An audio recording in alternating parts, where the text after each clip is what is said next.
افغان حکومت سل بندیان ورخوشي کړل خو طالبان یې نه مني. دا چې ولې ویډیو راسره وګورئ. طالبان وایي بندیان مو له پروسې سره سم نه دي خوشي شوي، نه یې منو. وسلوال طالبان وایي دوی د هغو بندیانو خلاصون نه تاییدوي چې له پروسې سره سم نه وي خلاص شوي.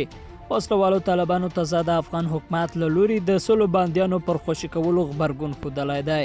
افغان حکومت تېره ورځ د ولسمشر دیو پرمان له مخې د طالبانو سل زندانیان خوشي کړي دي.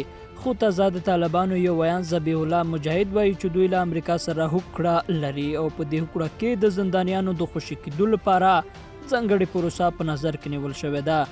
د په خبره هغه زندانیان چې له پروسې سره سم نه خوشي کېږي دوی ته د منلو وړ نه دي. د ویلي چې پلوی له کابله وتلی دی او دم ګړی له افغان حکومت سره د زندانیانو د خوشي کولو پر سر خبرې ختم شوي دي. افغان حکومت بیا ویلي چې د سولې او زندانیانو خوشي کولو ته ژمن دي، خو د هر څه خپل مراحل لري او پر ډیرو مواردو باید په بین الافغاني خبرو کې بحثونه وشي.